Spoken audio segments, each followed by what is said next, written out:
The Buddhist said, if one sees all forms as non-forms, then one sees the Tathagata.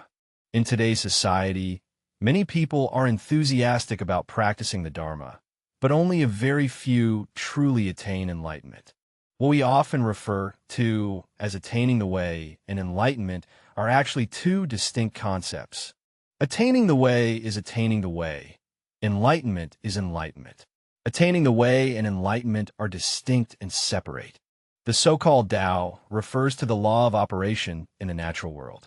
If our body, speech, and mind, the three actions, can all correspond to this law without the slightest contradiction, it is called attaining the Tao. Understanding this principle and then seeing one's true mind is what is called enlightenment. Sometimes, we may have only scratched the surface of the teachings, yet mistakenly believe that we have attained enlightenment. It is possible that we have already realized the Buddhist truth, but have not yet recognized it. However, all phenomena in this world follow causal signs. Whatever situation arises will have corresponding omens. After enlightenment, various distinct characteristics will also manifest. In Buddhism, there is a saying that truly enlightened individuals often manifest the following three states. If my video can inspire you, please kindly like and subscribe. Amitabha Buddha blesses everyone with the radiance of Buddha's light in your heart, abundant Dharma joy, and unobstructed progress in your practice. The first state is selflessness. As stated in the Diamond Sutra, all conditioned phenomena are like a dream, an illusion, a bubble, a shadow, like dew or a flash of lightning. Thus should they be contemplated. This sentence reminds us that all phenomena in the world are temporary and impermanent. Nothing has an inherent, fixed essence, and all existence is merely transient appearances. It is precisely because all phenomena are empty that the Buddha taught us to transcend the confines of the self and attain the state of non-self, anatta. Anatta does not mean the complete absence of self, but rather transcending the narrow sense of ego. To perceive oneself and others from a broader perspective, recognizing the commonality and impermanence of life. Anatta, or non-self, is one of the core concepts of Buddhist thought and a necessary stage that practitioners must pass through. It refers to a state that transcends the self, meaning we no longer center on our own gains and losses, but learn to perceive and act from the perspective of others and the entire world. This does not deny the existence of the self, but rather liberates us from attachment to the self, allowing us to see our connection with the universe and all beings. Anatta, non-self, is not the annihilation of the self, but a higher level of self-awakening that transcends narrow individualism and attachment to the self. The Buddha said in the Diamond Sutra, all phenomena are illusory. This sentence directly points to the realm of non-self. The world we perceive is actually just external phenomena, without a fixed and unchanging self existing inherently. We are accustomed to associating our identity, emotions, and desires with the self we recognize, considering these as parts of the ego. However, the Buddha teaches us that all selves are merely temporary and illusory existences. Only by seeing the illusion of these selves can one truly comprehend the doctrine of non-self, anatta. Anatta is not merely a philosophical concept, but also a practical approach to life. In daily life, many people often quarrel out of selfishness or are filled with resentment and anxiety towards themselves when facing difficulties. However, if we can view problems from the perspective of no self, Anatman, we will realize that many of the emotions and thoughts that trouble us are actually caused by clinging to the self. When we no longer cling to personal gain and loss, but instead become more tolerant and accepting of others, our minds become free of attachments, and inner peace and wisdom naturally arise. The Buddha's concept of non-self signifies that we must not only transcend individual limitations, but also cultivate compassion for others. Anatta, non-self, does not imply indifference or selfishness. Rather, it means letting go of personal biases and desires to care for and assist others. In this regard, Buddhist compassion is closely connected with the concept of no self, anatta. Only by relinquishing the ego can we truly understand the suffering of others and genuinely wish to help alleviate their pain from the heart. Non-self also signifies an awareness of the impermanence of all phenomena. The Buddha stated in the Lotus Sutra that all dharmas are impermanent and therefore constitute suffering. The essence of impermanence means that nothing in the world has a fixed and unchanging existence, including ourselves. When we have a profound realization of impermanence, we can more easily let go of attachment to self and expectations of the external world. We will no longer be troubled by the successes, failures, honors, and disgraces of a single lifetime, but will be able to calmly face all the changes in life. As the Buddha said, if one can understand that all phenomena are without self, one will be able to perceive the true self. When we let go of endless desires and attachments, we are able to see true introspection within our hearts. Anatta, or non-self, is not only applicable to Buddhist practitioners, it also holds profound significance for our modern lives. Many people, due to their attachment to personal gains and losses, become trapped in endless anxiety and competition in their lives. When we let go of the constraints of the self, learn to care for others, and view the gains and losses in life with equanimity, we can truly attain inner freedom and peace. This freedom is precisely what the Buddha referred to as liberation. It allows us to transcend all afflictions, to transcend birth and death, and to enter a higher realm of wisdom and realization. The second state is non-anger. In Buddhist practice, non-anger is regarded as a profound inner cultivation and a manifestation of wisdom. The Buddha once said, "When anger arises in the mind, 100 affairs become entangled in chaos." This sentence reveals the harm caused by anger. Anger not only causes one to lose rationality, but also leads to many regretful decisions, ultimately resulting in suffering and remorse. Therefore, in Buddhist practice, controlling anger is emphasized not only to avoid irrational actions, but also to pursue inner tranquility and wisdom. Only through cultivation can one truly understand the meaning of non-anger and embody it in daily life. Anger, or what is sometimes called resentment, is a common emotional response among humans. It usually arises from our excessive expectations of things and self-centered attachment.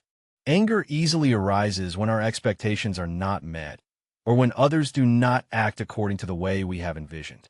The Buddha teaches us that by understanding the law of cause and effect and the truth of impermanence, we can alleviate or even eliminate this anger.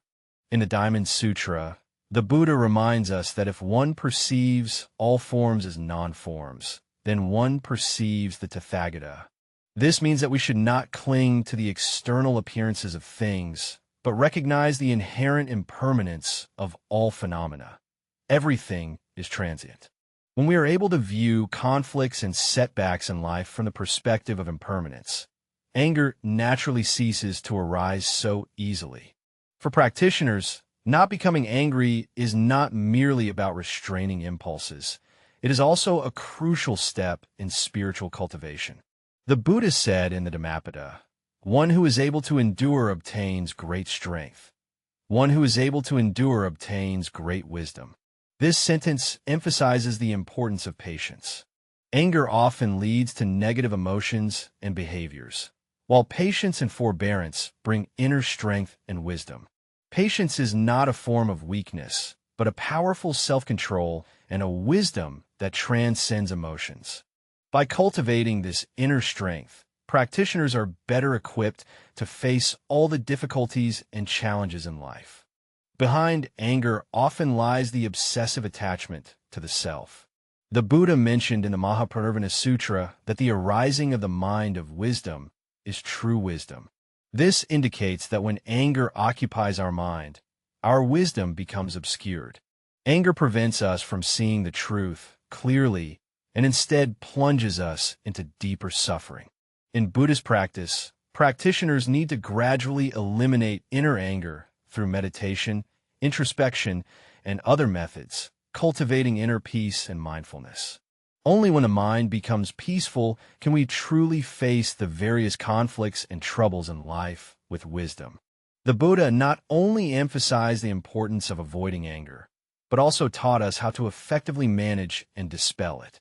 First, the Buddha teaches us to deeply understand the law of cause and effect. Buddhism holds that all actions will have corresponding karmic consequences. If we act irrationally out of anger, we will not only harm others, but also harm ourselves. Therefore, practitioners should always remain vigilant of their emotional reactions, especially at the moment anger arises, reflecting on the consequences of their actions to avoid the harmful results brought by anger. Secondly, the Buddha encourages us to cultivate compassion. In the Universal Gate chapter, the Buddha states that bodhisattvas practice compassion, which enables sentient beings to be free from suffering. Anger often arises because we focus too much on our own interests and feelings when dealing with others. When we prioritize the suffering and needs of others, our hearts naturally fill with compassion, and anger cannot take root. Compassion is not weakness. It is a powerful force that enables us to transcend personal emotions and interests, allowing us to perceive the shared state of life between others and ourselves. In Buddhist teachings, an important concept mentioned is the four immeasurables, namely loving-kindness, metta, compassion, karuna, sympathetic joy, mudita, and equanimity, upekkha. These four mindsets can help us better face the world, especially when dealing with conflicts and unpleasantness with others. Loving-kindness is the wish for others to attain happiness. Compassion is sympathy for the suffering of others along with the willingness to help. Sympathetic joy is the delight in others' success and blessings. Equanimity is the relinquishment of attachment to the distinction between self and others, embracing others with tolerance. When we cultivate these four attitudes, anger naturally no longer occupies our minds because our hearts have been filled with compassion and tolerance. However, practitioners often encounter a dilemma. When others provoke, insult, or harm us, how can anger not arise? The wisdom of Buddhism teaches us that in the face of others' offenses, we should not react hastily, but instead reflect deeply and consider carefully. As the Dhammapada says, one should not give rise to anger out of anger, but cultivate compassion out of compassion. In the face of injustice and harm, we must learn to practice tolerance rather than immediately retaliate. Tolerance does not mean condoning others. Rather, it is through one's own wisdom and enlightenment that anger is dissolved, transcending short-sighted emotional reactions to perceive deeper layers of peace and wisdom. In summary, not becoming angry does not mean completely suppressing one's emotions. Rather, through practice, it allows us to maintain clarity and calmness of mind when facing the challenges of the external world. As the Buddha taught, when the mind is calm, one perceives their true nature. Perceiving true nature leads to the absence of anger. When our hearts are filled with compassion and wisdom, anger naturally vanishes, and the inner peace becomes our greatest strength in facing all the challenges of life. The third state, emptiness. In the core teachings of Buddhism, emptiness, sunyata, is a crucial concept that reveals the true nature of all phenomena in the world. In the Heart Sutra, the Buddha states, form is emptiness. Emptiness is form. Sensation, perception, mental formations, and consciousness are also like this. This sentence concisely expresses the profound concept of emptiness. He tells us that all things in the world, including ourselves, are essentially empty and lack any fixed, unchanging self-nature. Emptiness does not mean nothingness. Rather, it refers to the fact that all existing phenomena are in a state of constant change, lacking an unchanging essence and an independent self. Emptiness fundamentally challenges our understanding of inherent self-nature. We are accustomed to believing that every object and every entity possesses its own independent and fixed essence. For example, we perceive a table simply as a table, and a person simply as a person. However, The Buddha teaches us that these names and forms are merely illusions constructed within our cognition. A table is not always a table. Its form is composed of different elements such as wood, iron, and glass, and these elements themselves do not possess an inherent, unchanging essence of table. What we call the self is also composed of the five aggregates: form, feeling, perception, mental formations, and consciousness. There is no fixed and unchanging self. These phenomena are constantly changing. At every moment, their essence does not remain fixed. It is precisely this impermanent change that endows all seemingly tangible phenomena with emptiness. The Buddha further pointed out in the Diamond Sutra that the mind arises from non-abidance. This teaching tells us that it is the attachment of the mind that is the root cause of our distress and suffering. We always cling to certain things, regarding them as eternal and unchanging, thereby falling into endless greed, hatred, and delusion. Because we are unable to accept change and impermanence, we often feel suffering when faced with loss, adversity, and transformation. However, if we can view the world from the perspective of emptiness, we will understand that these changes are not malevolent, but rather the natural laws of life. In this impermanent world, we need not cling to past gains and losses, nor be filled with anxiety about the future. Only by living fully in the present moment can we best confront the nature of emptiness. Emptiness does not mean that everything is meaningless. On the contrary, it grants us a deeper level of freedom. When we understand emptiness, we no longer suffer from attachment to phenomena. The Buddha said in the Lotus Sutra that all phenomena are empty and manifest as illusions. All dharmas are like a dream. This sentence reminds us that all phenomena in the world are relative and temporary, and nothing is eternal and unchanging. If we overly rely on these illusions and cling to our perceptions and expectations of them, it will lead to endless affliction and suffering. Once we realize the illusory and emptiness nature of all things, the mind can attain liberation and freedom, because we are no longer bound by these illusions. The doctrine of emptiness is not easy to understand because it pertains to our fundamental view of the world. When we find ourselves in this world, we habitually perceive things as independently existing and unchanging. However, emptiness teaches us that everything is in a state of flux and change, and nothing exists in isolation. Buddhism holds that the emptiness of all things does not deny their existence, but rather acknowledges their existence. Their existence is relative, dependent on other conditions. As stated in the Avatamsaka Sutra, the Dharmadhatu arises dependent on conditions and causes. This means that all phenomena are interdependent and mutually causal, and no entity can exist independently. All phenomena, including our emotions, thoughts, and body, arise as the result of countless interdependent conditions interacting with one another. When we truly understand emptiness, the mind no longer clings to the gains and losses of self and external things, but embraces a more open and inclusive attitude toward every change in life. Emptiness enables us to perceive the relativity of all phenomena and understand that the existence of each person and everything is not accidental, but the result of numerous causes and conditions coming together. Buddhism emphasizes the law of cause and effect precisely because every cause continuously produces results. The fluidity and uncertainty of this causal flow constitute the essence of emptiness. If practitioners can understand emptiness, they can fundamentally transform their attitude towards life.